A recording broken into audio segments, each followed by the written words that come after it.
Hey everybody, it's Steve, the Rogue Scholar. How you doing today? Um, I woke up this morning to my normal routine of farting, burping, and checking out Twitter and all the other things that the morning comes with, coffee, you name it. And I stumbled onto something that I just felt like I couldn't let go. And it's Dr. Hale, if you watch this is not a punch. This is just me kind of showing the difference of how I think sometimes people skip over the MMT stuff because they think that we're not really with it. They don't think that we really understand the pain and suffering. They don't really think, that we understand the way it is. And I'm going to share this tweet thread with you, and it's very minimal, but it's going to set the stage for this conversation. And let me know what you think. Okay. So bring this thing up here. And first things first, let me just state the obvious, or maybe not the obvious. Um, there's people out there who still have a lot of faith in the system, who still think that we can just sort of vote our way there. And, Dr. Hale is out there in Australia. So not just down under, but a world away. But he said, collectively, Americans are loopy. How else do you explain a rich country where healthcare isn't available to all? Mass shootings again and again, and nothing to be done. Extreme inequality and opportunity of outcome. And silly debt ceiling. Loopy, the only word for it. My response, it's far worse than loopy. It's malevolent.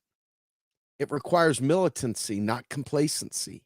But alas, reformists tell activists to mind their manners here far too often, and people die. Time to get angry, but loopy? That is simply not an appropriate description of the evil taking place. Somebody came and said, agree, not to quibble. And I know this isn't the point of loopy, suggests random. It's not. Leadership in other countries knows that America is not a collective of citizens. From the standpoint of decision making, we're a collection of corporations competing for resources. And I said, it's incredibly difficult to get people to see that the masquerade of democracy is an absolute illusion. We are prisoners and have no agency. Sadly, we are castigated when we explain these truths. We are like an abused child begging for intervention, and people think we're lying. And then I took a quote. Somebody sent this to me in the middle of the night for a totally unrelated thing, but I think it's quite important. And that was, so you think it will never happen to you, that it can't happen to you, that you're the only person in the world to whom none of these things will ever happen. And then one by one, they all begin to happen to you in the same way they happen to everyone else. It's author Paul Auster. And so as I'm looking at this and I'm thinking to myself, trying to get concepts to people and trying to help us understand the world that we're in, people just can't get it. They can't open their heart and their mind to the fact that we're prisoners. They can't open their heart and their mind to the fact that we are not living in a democracy where you can just simply vote your way out of these things. I mean, if there were any justice in the world, my last stream on Monday, where I talked about the debt ceiling and I went through all the machinations of the debt ceiling, that should be a no brainer. Everybody should understand that. They literally should understand that. Okay. But I'm going to take you through this article that Robert Hockett wrote in Forbes magazine. So give me a second so I can pull this up. And we're going to walk through this. I want you to understand how important it is that we recognize we're not crazy. We are not crazy. That we are absolutely 100% living in dystopian times. We're living in times that exceed our brain's capacity to accept. And so something is always feeling off. Something is always feeling wrong. Bob Bob does a great job here with this article that I'm about to share with you. And hopefully you guys will be able to pick up on this. It's not only a history lesson, but it's also, quite frankly, it helps you understand how ludicrous so much of what we're dealing with is. So let me go ahead and just walk us through this. And he calls it 6 legal reasons the federal budget is its own debt ceiling and floor. This is in Forbes magazine. It just came out on the 11th. Today is the 17th. Obviously, that's a few minutes ago, but I think this is worth hearing. So we're going to go down here. He says, writing in outrage for over a decade about the illegality of the putative debt ceiling, as I, along with several distinguished colleagues, have been doing, I am not a little relieved to see some of our long-standing arguments gaining traction. I'm a little bit troubled, however, by how attention has centered almost solely upon the 14th Amendment to the United States Constitution. The 14th Amendment is, to be sure, one of the grounds upon which the debt ceiling must be declared null and void, for reasons even beyond those we're hearing right now, as I'll indicate. But there are at least 5 additional such grounds. It might then be helpful to elaborate on them, along with their mutual complementaries in summary fashion.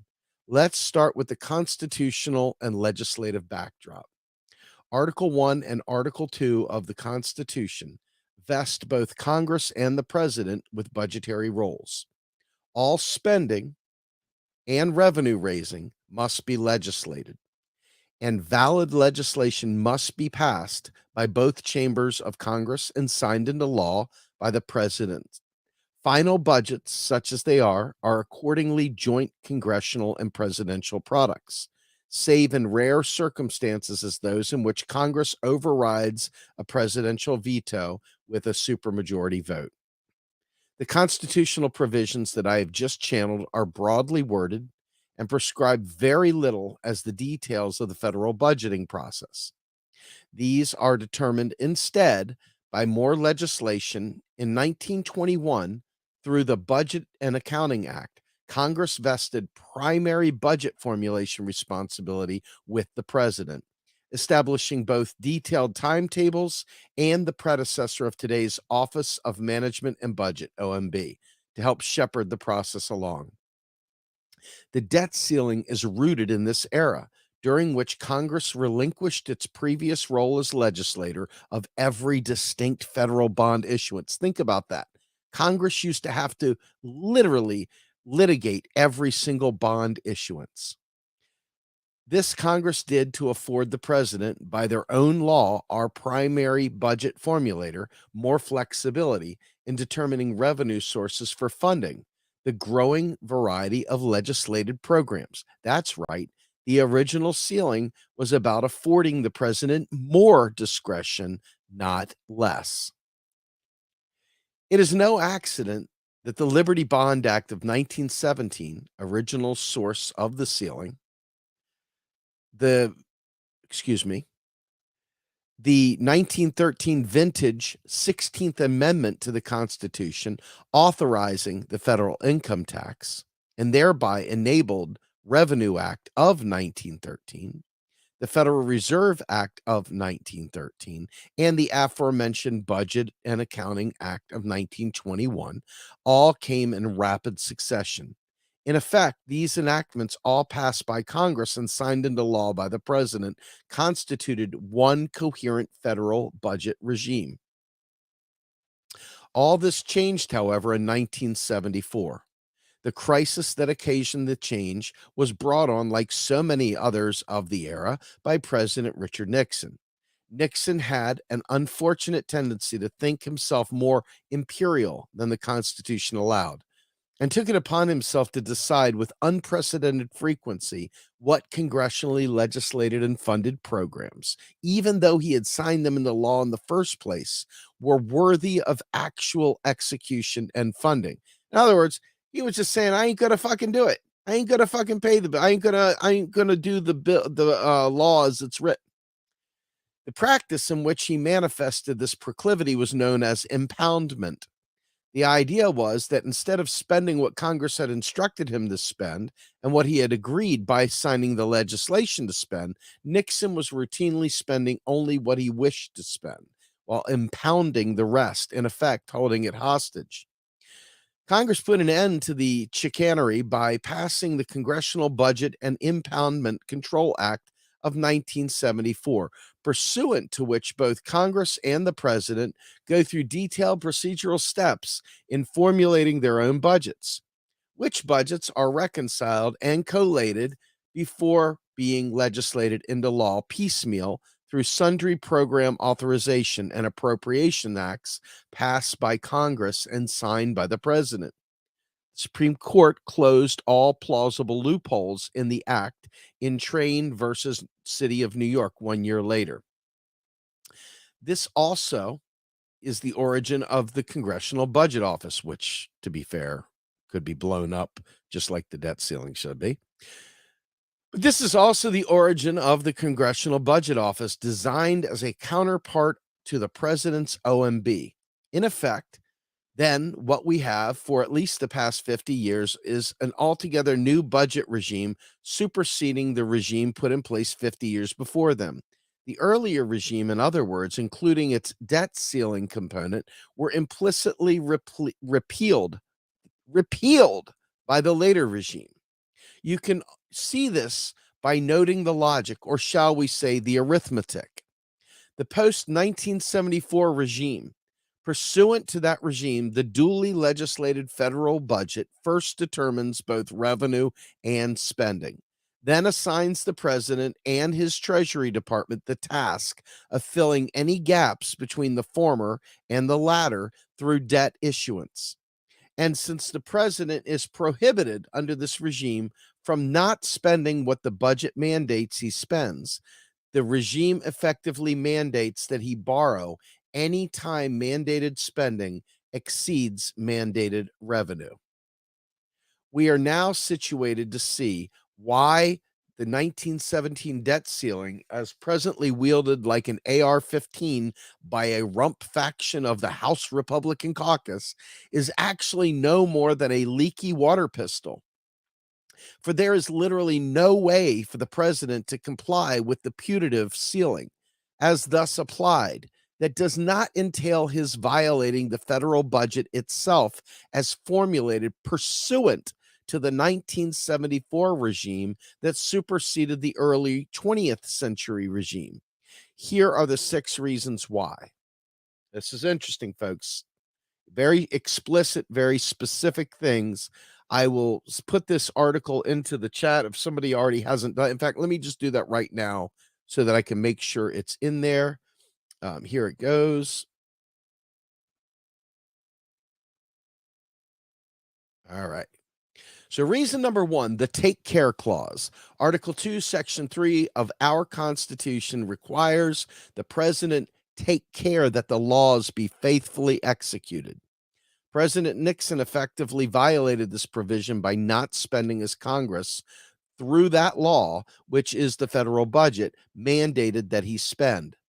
President Biden would be doing the same were he not to spend as the last federal budget requires that he spend, and were he not to borrow in so doing, as the budget arithmetically mandates that he borrow. Reason number 2, the presentment clause, aka line item veto prohibition. Article 1, Section 7 of our Constitution requires that bills passed by both chambers of Congress be presented as wholes to the president, which the latter then signs into law or vetoes. In Clinton versus the City of New York, 1998, our Supreme Court held that the Line Item Veto Act in 1996 violated this clause by purporting to permit the president to cherry pick which budget items he would become law and which ones would be left on the cutting room floor. Were President Biden to prioritize payments mandated by the current federal budget, as the aforementioned rump faction of the House Republican caucus suggests, he would be doing precisely what the court held that President Clinton couldn't do and that Congress could not authorize. Reason number 3, the 14th Amendment. God, folks, forgive me for this. My Roman numerals are shit. What is it? Article 14, Section 4 of our Constitution provides that the validity of the public debt, yeah, I guess it would be the 14th. The public debt of the United States authorized by law shall not be questioned. The framers' intention in enacting this constitutional provision is particularly of interest right now. The self styled Confederate States of America, controlled by slave owners, had pulled their members from Congress and endeavored to destroy our federal union from without by launching military attacks upon Fort Sumter and other federal installations in 1861. President Lincoln and Congress incurred unprecedented federal debt, multiplying it 80-fold from a bit over 64 million to 5.2 billion in the form of treasury securities sold to millions of patriotic Americans in financing the successful effort to end that rebellion. As the nation began healing, by the way, folks, we also know that the idea of selling bonds, that bonds are not a funding operation, that's still very much true, okay? But as the nation began healing at the Civil War's end, concerns grew that Southern legislators readmitted to Congress would continue their effort to destroy our federal union, save now from within, by repudiating the war-occasioned federal debt that American statespersons since Alexander Hamilton had recognized as the essential financial binding agent holding our union together. Indeed, Southern legislators were quite open about their intentions on this score, which is precisely what occasioned the requirement that Southern states ratify the 14th Amendment as a condition of rejoining the Union rather than remaining militarily occupied, conquered territories. Pretty important stuff here, folks. The applicability of the 14th Amendment to the present debt ceiling insanity grows quite clear when we recall this history. It is a striking fact that the aforementioned rump faction of the House Republican caucus nearly all hail from former Confederate or Confederate border states, and that many of them have called for a national divorce while routinely speaking like, meeting with, or endorsing white supremacists. It is equally striking that most of these Jim Crow Republicans have been transparent about their aims in most current controversies to sow chaos and thereby pave the way for Weimar style anti constitutional putsch by their criminal ringleader and serial bankrupt in Mar a Lago, Florida, who has himself now explicitly called for default on the national debt.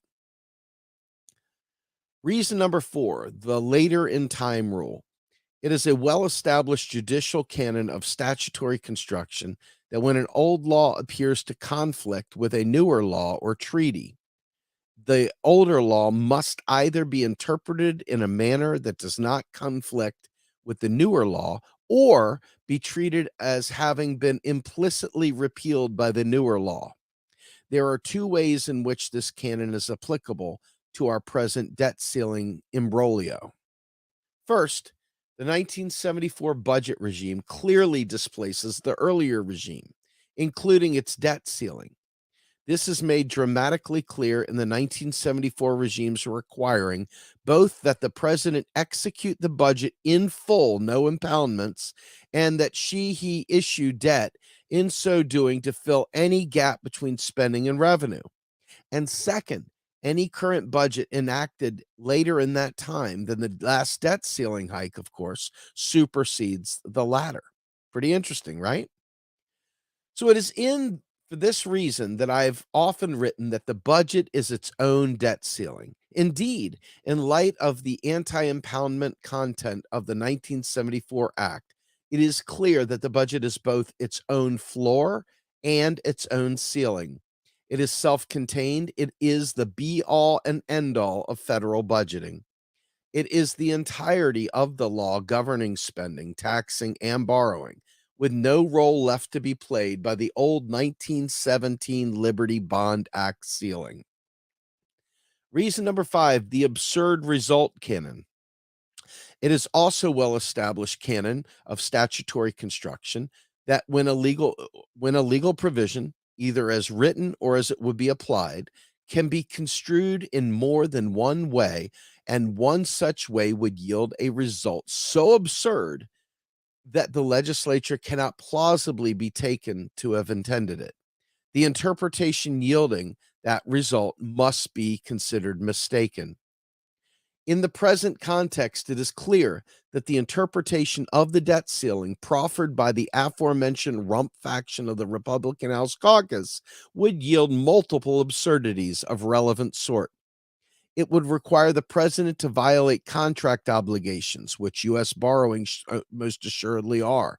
The last legislated federal budget of 2022, the 1974 Congressional Budget and Impoundment and Control Act, and one or more of the 3 constitutional provisions essayed above. And that is to say nothing of the cataclysm that default on our national debt, which we've never reneged on before, would bring to the U.S. dollar, the U.S. debt servicing costs, to the U.S. banking and financial sectors, to the nation's pension and mutual fund holders, to the nation's inflation rate and its broader economy, and indeed to the world's capital markets and trading economy.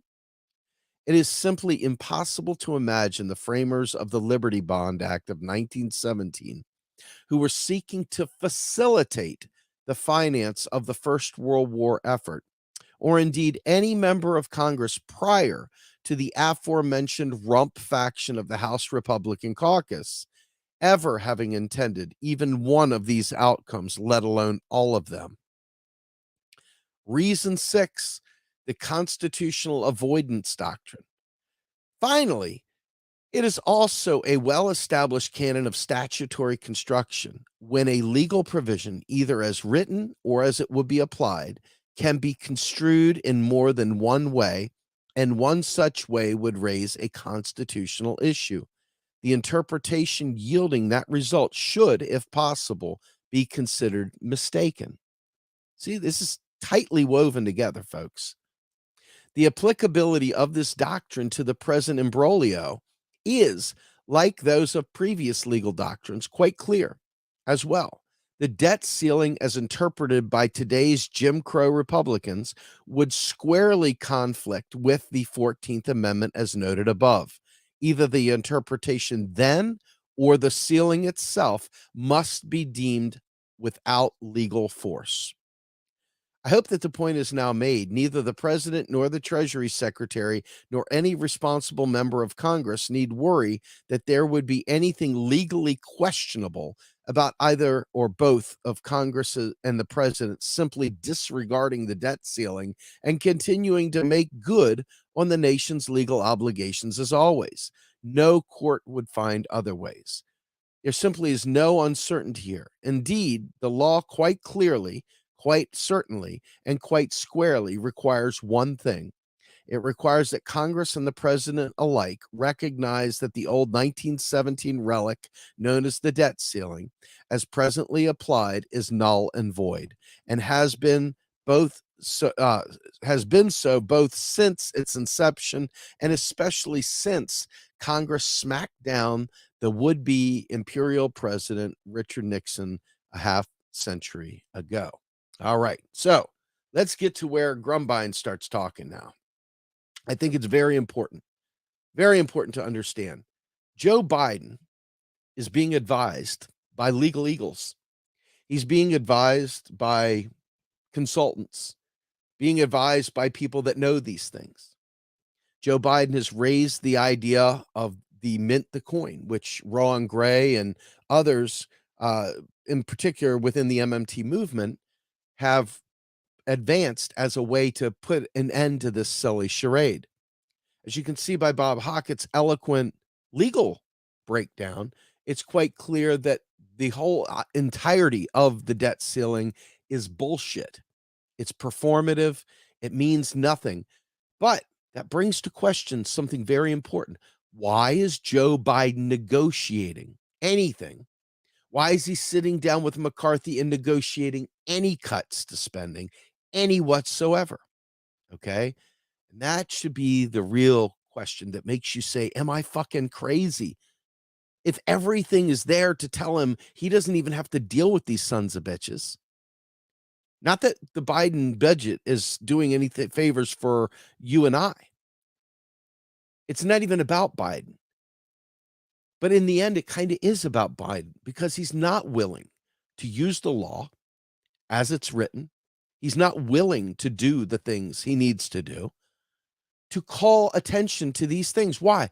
Because Biden, in the end, wants to maintain the debt ceiling. Just like when he went to do the student debt relief, he wanted to maintain student debt in, basically in debtors' prisons. Why? Because he was doing performative, non-impacting incrementalism. Okay. And ultimately, it's a show. It's simply a show. So if you know, and I believe beyond the shadow of a doubt, that the legal case that the debt ceiling is a non-factor was clearly articulated in Forbes magazine by Cornell Law professor Robert Hockett. Now, Hockett's a pretty smart guy, but I assure you, there are many other constitutional scholars out there that know everything that Hockett put out there. In fact, I guarantee you that most of the MMT community knows everything that Hockett put out there as well. It's not some secret that Biden hasn't probably heard in closed quarters. So the real issue is, why does he maintain the illusion? Why does he continue to allow austerity to be part of this game? Now, to his credit, if you want to call it credit, he did push back on McCarthy and the gang's request for stricter work requirements. Okay. Stricter work requirements for basic welfare. He did push back. Kind of shocked. Didn't expect it. Figured he'd fold like a cheap tent. But the reality is that he's still giving it gravitas. He's still treating it like it's a thing. And it doesn't make sense unless you come to your senses, accept that you're not crazy, and know that Joe Biden is not the most progressive president since FDR. Know that Joe Biden has never not been a deficit hawk.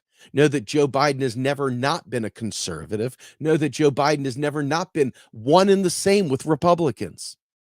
Joe Biden has always stood for everything that is evil. He has always been on the wrong side of things. And he continues even now. No, the debt ceiling is not the Treasury Secretary or Joe Biden's doing, but undoing it because it's bullshit is. It's his responsibility to faithfully execute the laws on the books. So there's no excuse, in my opinion, because if I can read that in Forbes and I'm just a dude, I'm just a jag, just another guy, and I can tell you point blank, I knew the 14th Amendment stood. I knew the statutory rules about minting the coin. I did not know all those other legal precedents, all the that full chain of command that Hockett presented.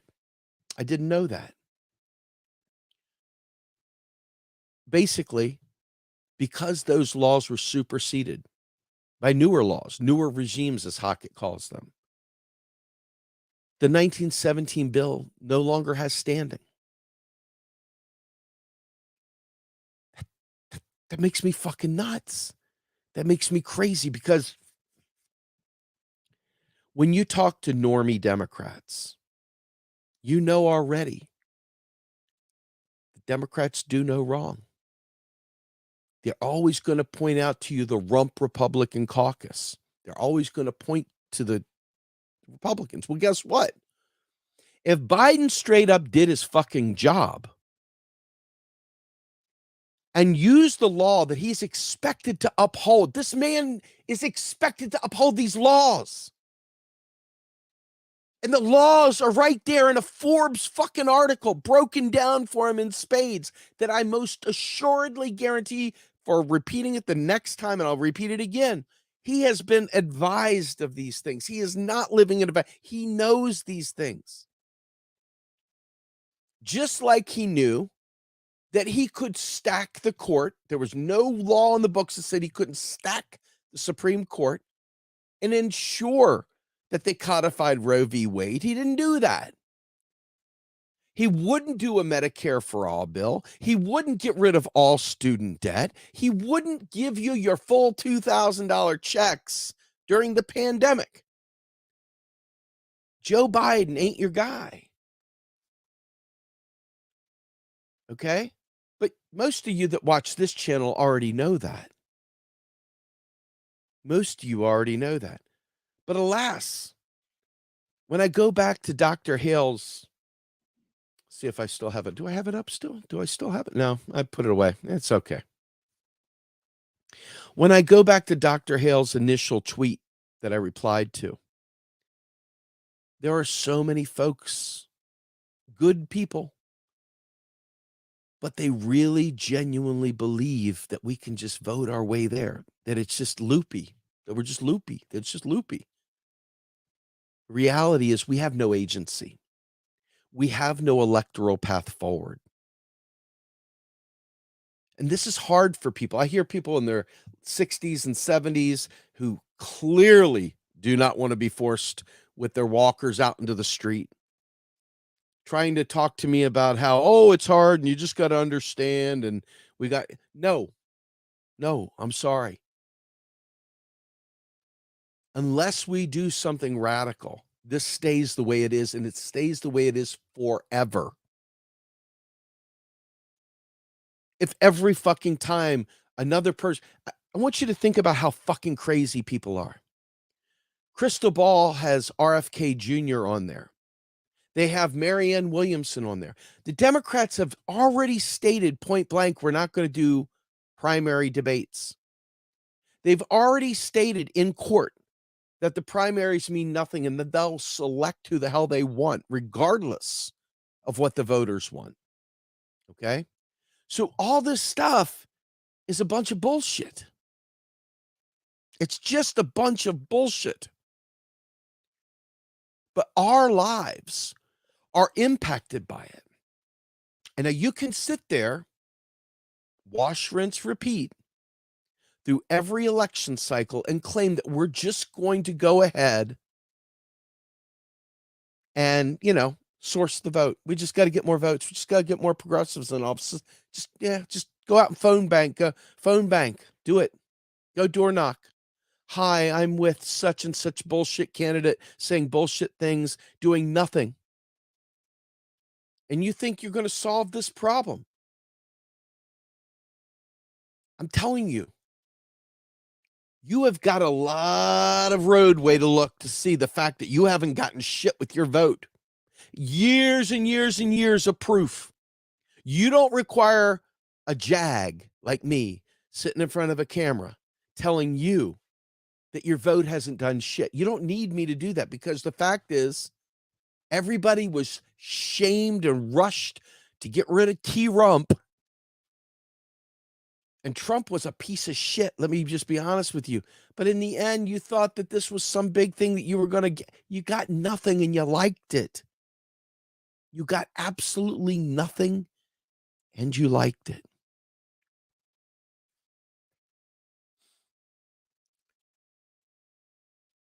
Every time I hear people propping up Kennedy and Marianne Williamson, I get it, man. I want to sit there. I would love to live in a country where the elections mean something, that actually phone banking, donating, door knocking, and stuff like that matters. That would be great, man.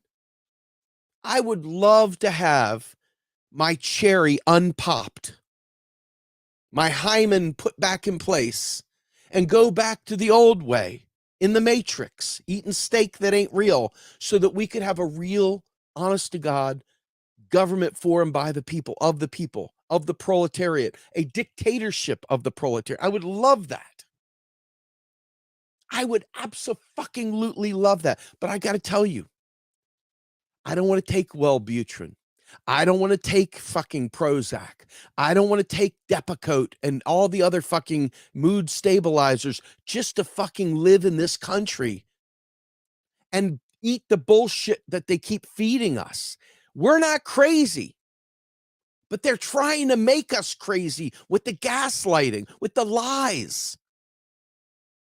And you can always see the people that haven't quite let go of the lie yet. And they go out there and they're going to phone bank for RFK Jr. And they're going to say, what do you mean? You just want Biden? I don't fucking care. It's not happening. They don't have any responsibility whatsoever. Zero responsibility whatsoever to have a primary. Do you understand? Like, this is not me making it up. Do your fucking homework. Do the homework. Okay? Do the homework. Make sure that you understand the primaries there's nothing in them. If the DNC and the gang want to make sure that Joe Biden is president or Joe Biden is the nominee, at least, there's nothing you could do. You could literally vote in the primary and give the election to RFK 100-1, or 100% of the vote could go to him. And they could say, yeah, you know what? Legally, we ain't got to abide by it. We're not going to. Why would they fight in court otherwise? Now, mind you, they'd like it to look good. They would definitely like it to look plausible. They don't want any kind of primary to look too out of joint because then you won't eat the food. Okay? But as of right now, they're not going to allow a primary challenger to get on a debate stage with Joe Biden. Your hair smells delicious. Joe Biden. They're not going to let this happen.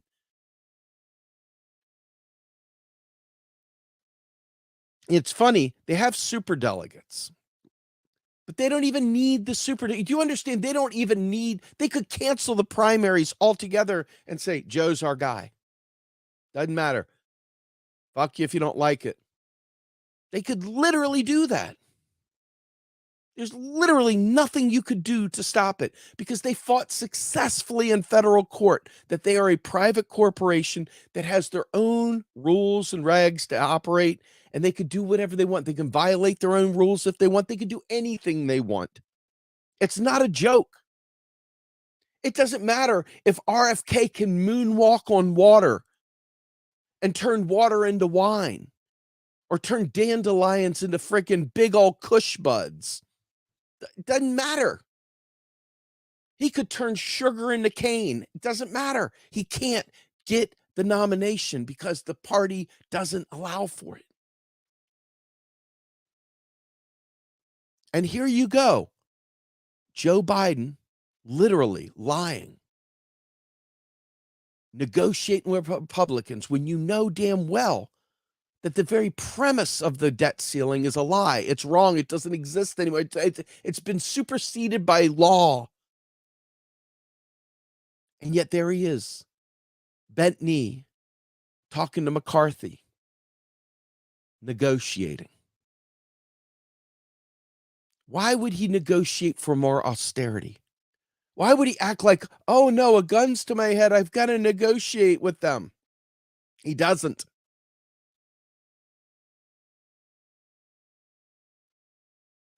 The only people that get hurt are you and I.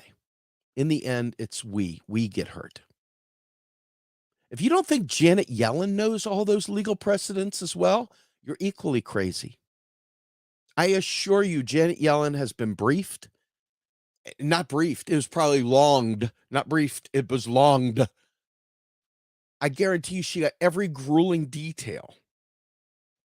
And they sat down with some strategy groups and thought it through. Let's come up with a plan. Let's come up with a message. What are we going to do? How's this going to work?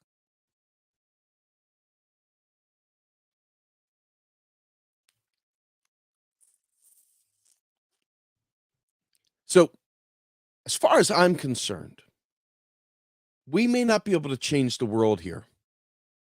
I want to. God knows I'd love to create a movement of people that want to self-govern, work together, collaborate, and have a real meaningful movement of people that are ready to take action. It may never happen, probably won't. Not because I don't want to, but it probably won't because everybody's got something more important to do, unfortunately. Trust me.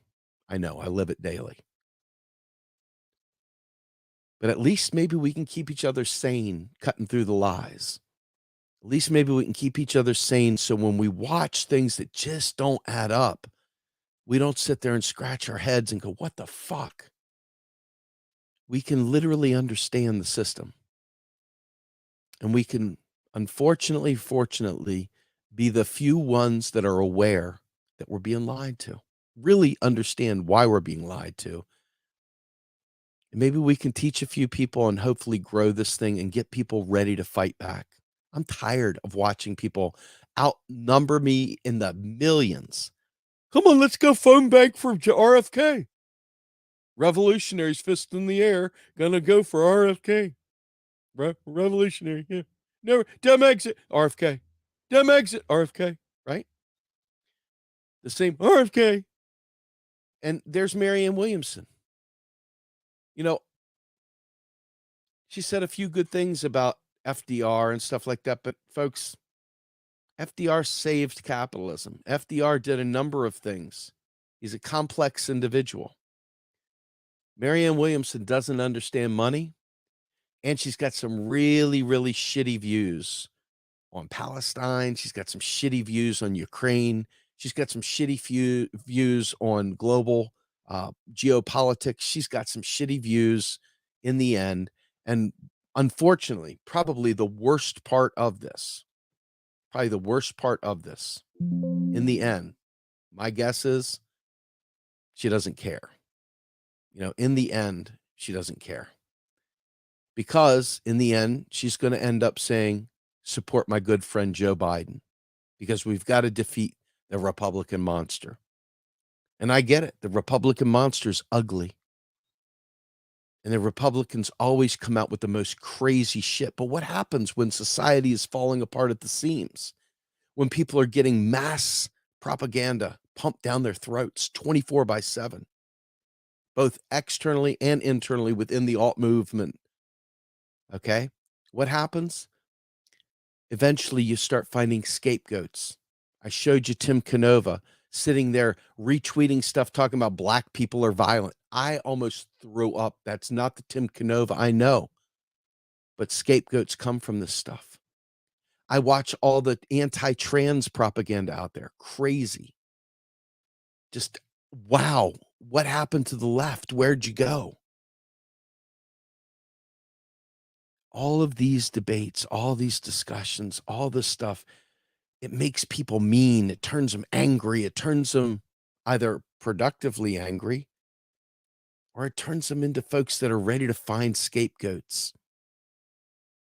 And I don't want to breed children into this world in a fascist place like what the United States already was and is getting worse.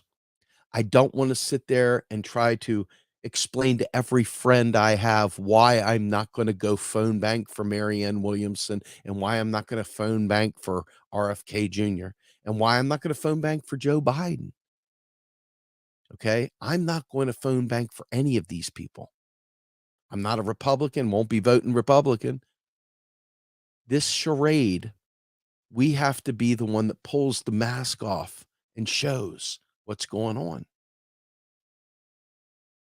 There's not nearly enough of us.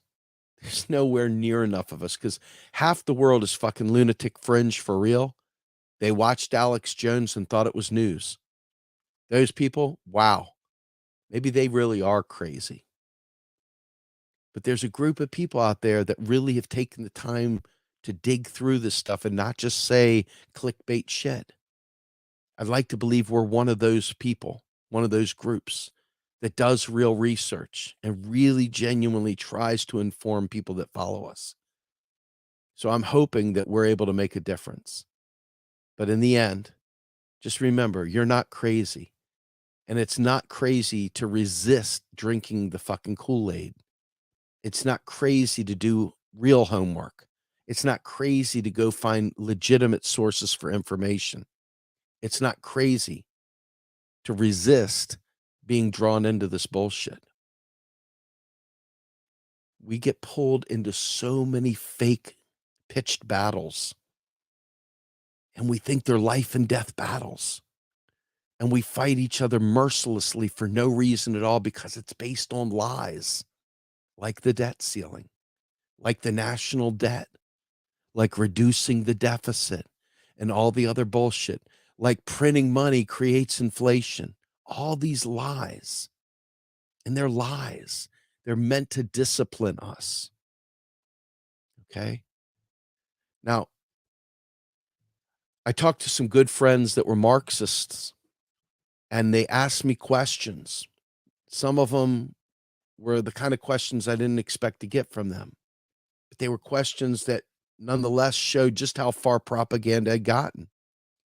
They thought that things like MMT pertained only to the US. I broke down the international view. I broke down the entire system. They're like, oh, wow, maybe you're right. We got to wake people up one person at a time. It's small, it's slow. We may not be successful, but there's no other way through this. They've got all of the media outlets primed and ready to go. I mean, Crystal and Kyle, those folks, they're sitting there putting out mainstream stuff, man. They're not setting anybody ablaze by being real game changers anymore, if they ever were. All these big platforms are just suckling right into the standard narratives. The main platforms, the big media outlets push out there, they're all filling your head with bullshit. And how do you avoid becoming a nutter and not saying cuckoo conspiracy things while simultaneously accepting the fact? And really, it's important to accept the fact that you're not getting the straight dope, that what you're getting is a bunch of bullshit meant to misinform you and meant to make you act in a certain way, meant to destroy your ability to discern truth from fiction. And then they bring you to the war field, the battlefield, and expect you to do the work, expect you to pick a side, expect you to jump in the fray. Do you know something? Most of you have no idea anything about the history of Ukraine, even the people that are informed. Most of you have no idea of the history of Russia, even those of you who think you're informed. Most of you have no idea the history of the United States, even those of you who think you're informed. Most of the information we have available to us is highly tainted, propagandized bullshit.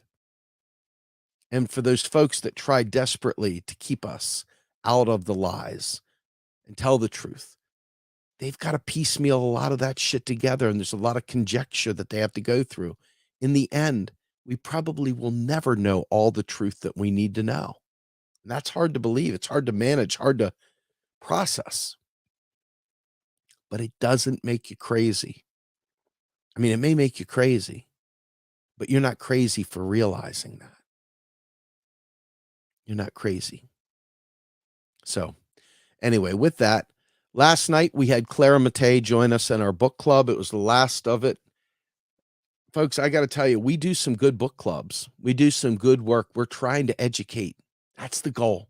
We're trying to educate because you have a revolution with a bunch of people that are still colonized in their brains, and they're going to reproduce bullshit.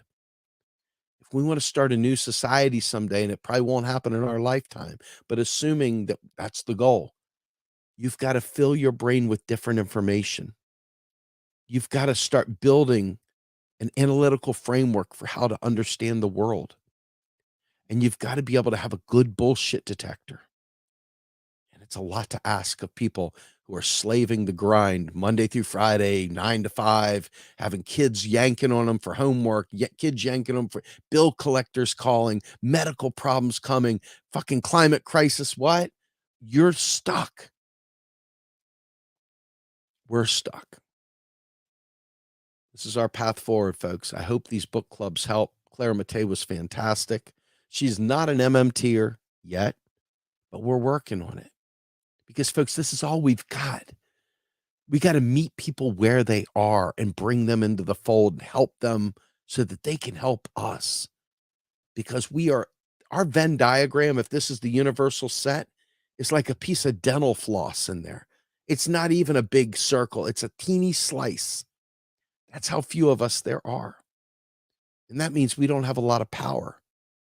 Most people don't ask us to join their broadcasts. The few that do, Jordan, Jen, Political Misfits, others, it's just small compared to what others do. I mean, there's people out there that don't really know much of any of the stuff that we talked about today that will get a first call to be on Rising, get a first call to be on Breaking Points, get a first call to be on some other show. But people talking truth and speaking this stuff, my phone's not ringing. I don't know. You can only assume they don't want you to know the stuff we're saying either. They certainly don't know that we don't know. They certainly don't know anything about us. You know, it doesn't make sense to me why we're like treated like bastard stepchildren. But we are. So let's embrace it and let's build this movement together, folks, because we're the out kids. Let's make our issue the important one. Let's build some gravity here. Let's build some energy here. And with that, thank you everyone who has donated, contributed, etc. Thank you, Double K. Thank you, Janet Schultz. Thank you, everybody, Sky, the whole team, everybody that shows up. Thank you from the bottom of my heart for being part of this particular network. And Double K, double 1999s for double your flavor, double your fun. Was that double mint gum, whatever, the twins? Thank you so much. I appreciate it. And without further ado, I bid you adieu, and I am out of here.